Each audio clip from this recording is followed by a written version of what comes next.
Olá, queridos amigos! Sejam todos bem-vindos ao canal Luz para a Eternidade. No vídeo de hoje, vamos apresentar o relato de Karina, que por problemas familiares acabou se envolvendo com drogas. Esta psicografia se encontra no livro O Difícil Caminho das Drogas, da autora Vera Lúcia Marinzec de Carvalho, ditado pelo espírito Rosângela. Que essa psicografia de hoje possa trazer grandes reflexões a todos.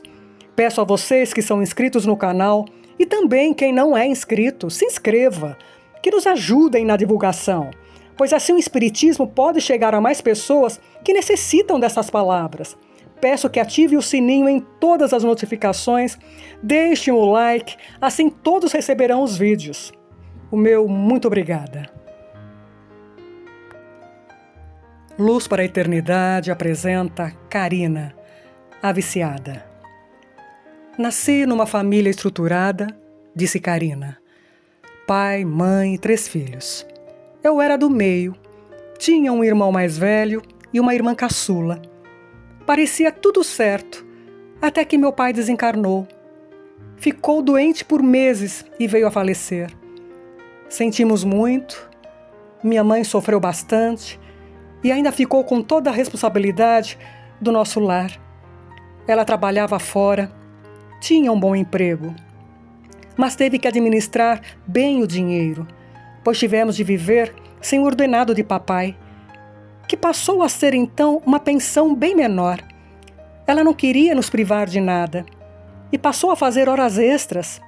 Ora mamãe nos dava atenção demais, protegendo-nos, ou ora cansada, não se importava muito conosco. Ficamos um pouco desajustados, inseguros. E fui a que mais sentiu. Meu irmão era ajuizado e responsável. Naquela época, eu julgava certinho demais. Perfeito. Ele sempre dizia a mim e a minha irmã: mamãe está cansada, trabalha muito, temos que entendê-la, gastar menos e ajudá-la mais. Ele estudava muito, dava aulas para outros colegas, fazia compras para 2 senhoras que moravam no prédio e com isso pagava suas despesas. Minha irmã não pedia nada, mas eu queria e insistia.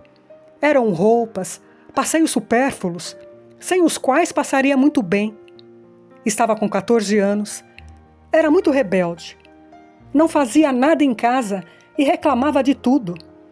Numa dessas discussões com minha mãe, em que respondi de modo brusco, ela me deu uns tapas. Revoltei-me. Naquela noite saí com umas amigas e um garoto, nosso conhecido, nos ofereceu drogas. Minhas colegas recusaram, mas eu quis. Fui alertada por elas. Karina, por favor, não faça isso. Por que experimentar? Sabe que droga é uma droga. Não faça isso, Karina. Pense em sua mãe. Ela já tem sofrido tanto. E foi nela que pensei. Ela tinha me batido. Eu quis fazer pirraça e me dei mal. É criancice e burrice fazer esse tipo de desaforo. Agora entendo que minha mãe não errou, nem na minha educação, nem por ter ficado impaciente e ter me dado aqueles tapas. Eu a deixava muito nervosa, fazendo-se descontrolar. Não compreendi o tanto que mamãe se esforçava para manter a casa, para que estivéssemos bem, nem que ela estivesse adoentada e estressada. Fiz sofrer quem muito me amou. Isso é muito triste. Fui com aquele garoto para um outro barzinho. Não se preocupe com suas amigas. Elas não sabem o que estão perdendo. Sabe fumar? Não, eu ensino você.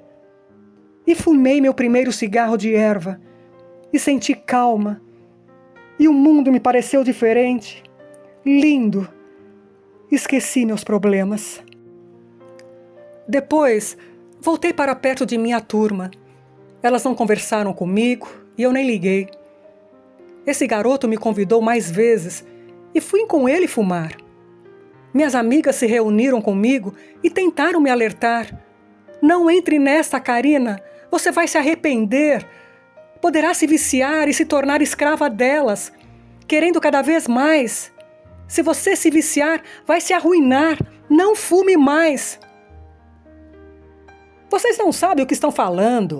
São as bobocas que deveriam experimentar para opinar. Se não querem, não fumem. Mas me deixem fazer o que quero. Karina, se você continuar, não seremos mais suas amigas. Você escolhe, nós ou as drogas. Prefiro vocês. Respondi rápido. Continuei fumando escondido. Mas elas logo descobriram e passaram a me evitar. Achei que estavam erradas. Eu não estava fazendo nada de mal em fumar uns. E saí com esse garoto e com sua turma. Até que... Me dê mais um cigarro, pedi. Outro? Já fumou 2, Karina. É o seguinte, se quiser fumar, de agora em diante vai ter que comprar. No começo não era caro e bastava me privar de um lanche no cinema, mas fui fumando cada vez mais. Não via mais minhas antigas colegas, tinha passado a evitá-las, pois achava-as chatas, certinhas.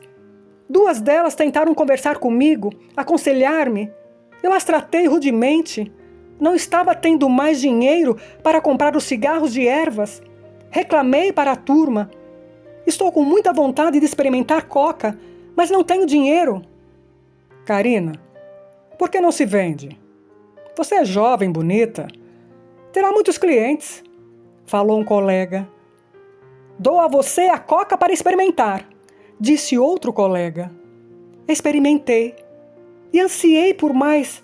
Drogar-se é algo estranho, parece bom e ruim ao mesmo tempo.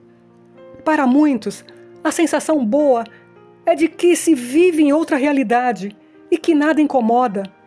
Porém, o efeito seguinte não é nada agradável e a vontade de querer mais é um tormento. Você começa a pensar só nela e o resto, aos poucos, deixa de existir. Karina, tenho um cliente para você. Quando falei a ele que você é virgem, ele lhe ofereceu uma boa quantia, uns 2 meses de drogas. Fiquei tentada e acabei aceitando. Foi muito triste. Era um homem já idoso. Para ter coragem, me droguei, então passei a me vender. Não fui mais à escola e não parava em casa. Evitava falar com meus familiares. Meu irmão estudava para o vestibular e não prestava atenção em mim. Mamãe trabalhava muito, eu pouco a via. E para que não desconfiasse, concordava com tudo que ela dizia. E para que ela não soubesse que não estava indo à escola, eu saía e chegava no horário como se estivesse indo às aulas. E no colégio, peguei a transferência, como se fosse mudar de cidade. Um dia um cliente me deu uma surra, fiquei marcada, toda ferida. Disse em casa que tinha sido atropelada por um carro. Meu irmão desconfiou, procurou minhas ex-amigas, que contaram a ele do meu envolvimento com as drogas. Elas deveriam ter dito logo no início. Talvez se tivessem contado, a minha família teria me ajudado. Mas elas preferiram se calar. Não as culpo, nem cobro isso delas. Minha mãe, quando soube, sentiu-se mal e teve de ficar internada no hospital. Parecia que tudo que sucedia não era comigo, que eu estava à parte dos acontecimentos. O viciado quase sempre tem os sentimentos anulados. Parece não nos vivenciar. Fica como que adormecido. Falaram, discutiram e eu fiquei quieta. Meu tio veio em casa e levou-me para uma clínica, onde fiquei internada. No começo estava perturbada, mas depois de uns dias comecei a entender o que ocorria. Fiquei com dó de minha mãe e resolvi largar o vício. Só que não calculei o quanto já estava viciada. Saí da clínica com vontade de me regenerar, largar as drogas. Fui para casa, não saía e fazia todo o serviço doméstico. Meu irmão passou em medicina e minha irmã estudava muito. Todos me trataram com carinho, me dando apoio. Quis voltar a estudar, mas como estava com dificuldade de aprender, planejei voltar à escola no ano seguinte. Certo dia, quando estava fazendo compras para casa, encontrei por acaso com os amigos usuários. Conversamos e eles me ofereceram droga. Achei que nada ia acontecer se eu fumasse um cigarro de erva. E foi um após o outro. Estava novamente envolvida. Dessa vez roubei vários objetos de casa e vendi. Minha mãe se exaltou e me mandou embora. Fui morar numa pensão suja, com umas meninas que faziam programas, e me drogava cada vez mais. Mamãe, um mês depois, veio atrás de mim. Implorou para que voltasse e aceitasse um tratamento. Não quis. Ela me abraçou e pediu para me cuidar. Eu ia fazer um programa, encontrar com o cliente, e me injetei um pouco de coca. Depois esse homem me deu coca para cheirar. Esqueci que já havia injetado e tomei bebidas alcoólicas. Fui com ele a um motel. Senti que adormeci. Fiquei como se estivesse num terrível pesadelo. Meu corpo físico morreu por overdose. O sujeito que estava comigo, vendo-me morta, fugiu. Os empregados do motel, percebendo algo estranho, entraram no quarto e, vendo meu corpo morto, me vestiram, me colocaram no porta-malas de um carro e me jogaram num local deserto. Vi isso como um filme, perturbada e apavorada. Tinha 17 anos. Um grupo estranho, de que até hoje sinto medo só de lembrar, que ficava falando grosserias, desligou meu espírito da matéria morta, me pegou e me levou com eles. Meu corpo foi achado no outro dia. Minha família sentia muito. Mais uma vítima das drogas ou mais uma tola que se envolveu com elas. Fiz minha família sofrer, principalmente minha mãe. Entristeço-me com isso. Tudo isso é deprimente. Mas o pior para mim veio depois que meu corpo físico morreu. Muitos desencarnados acham que os tóxicos fazem mal apenas ao corpo físico, desconhecendo o tanto que prejudica o corpo espiritual, o nosso perispírito ou a nossa alma. Acho que o inferno com fogo e o capeta nos espetando é pouco para descrever o que passei. Continuei viciada, ansiava por drogas para ter a sensação que as usava. Passei a sugar as energias de encarnados usuários. Vampirizei. Entendi que fui vampirizada quando me drogava encarnada. Agora ficava perto de turmas de viciados, usufruindo dos fluidos deles. É deprimente falar de tudo o que passei. Era uma escrava do grupo. Era maltratada e me sentia muito infeliz. Quando tinha consciência do que se passava comigo, chorava agoniada. Cheguei ao meu limite, como queria que minha morte tivesse sido, do modo que eu acreditava que seria. Queria ir para o inferno ou a um lugar onde não existissem drogas. Preferia ficar no fogo a ficar naquele tormento. Deformei tanto meu perispírito, minha imagem, que ninguém me reconheceria. Parecia um monstro. Estava perto de um encarnado viciado e umas pessoas se aproximaram dele e disseram: "Você quer se livrar das drogas?" Parecia que perguntavam para mim. E respondi esperançosa: "Eu quero, pelo amor de Deus. Me ajudem." Um senhor desencarnado, que estava com um grupo, aproximou-se de mim, pegou na minha mão e falou tranquilamente: "Sim, venha comigo, mocinha. Ajudarei você." Fui levada para um hospital e, embora socorrida, não foi fácil me livrar do vício. Foi um tratamento e carinho dos atendentes e meu esforço que melhorei.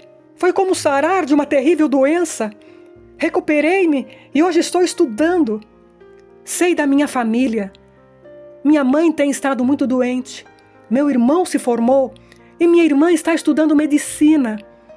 Os dois, graças a Deus, não se envolveram com tóxicos. Todos pensam em mim com saudade e lastimam o que me aconteceu. Posso dizer que é pior estar viciado ou desencarnado que encarnado. Vícios são adquiridos e bobo de quem se vicia. Eles nos desarmonizam e temos que voltar a nos harmonizar. E como isso é difícil. Tolo de quem pensa que a morte do corpo físico nos muda de imediato. Continuamos os mesmos até que resolvemos mudar. Sinto por ter desperdiçado a oportunidade de estar encarnada. Tinha planejado antes de reencarnar estudar enfermagem e cuidar de crianças. Encontrar com um espírito amigo, um rapaz, casar e ter filhos. Usando o meu direito de livre-arbítrio, mudei os acontecimentos, me envolvi com as drogas e voltei ao plano espiritual antes da hora e muito infeliz. Quero ser útil e vou esperar pacientemente uma nova oportunidade de reencarnar. Assinado, Karina.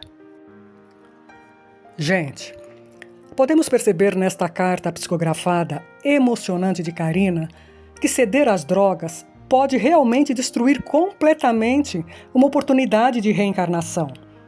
Karina tinha planos totalmente diferentes para a sua encarnação, mas não soube lidar com os problemas. Escolheu um caminho para fugir. As drogas foram sua fuga. No momento pode ser que funcione, mas a fuga é uma mera ilusão. Os problemas continuam ali. Nunca, de fato, fugimos de nossas dificuldades. Só estamos atrasando mais o nosso processo. E muitas vezes aumentando ele, como aconteceu com Karina, que agora precisa se reestruturar dos vícios. Vamos levar essa psicografia como um alerta para o nosso dia a dia. Muitas vezes não usamos a droga de fuga, mas quantas outras não podem virar uma fuga? Quantos vícios não escolhemos ter para fugir? Mas cedo ou mais tarde, sempre temos que enfrentar nossos problemas. Eles só são solucionados quando os enfrentamos de frente. Mas mesmo errando tanto, Deus é tão bom conosco que sempre nos dá uma nova chance. Mas depende de nós fazer valer a pena cada oportunidade que aparece em nossa frente. Por isso, vamos nos autoanalisar.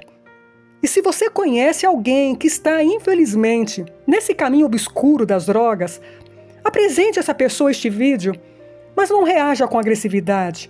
Muitas vezes as pessoas precisam de amor e compaixão.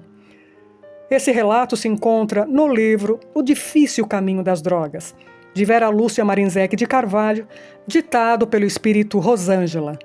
Peço que se inscrevam no canal, ative o sininho das notificações em todas, deixem o like e compartilhem o vídeo. Gratidão.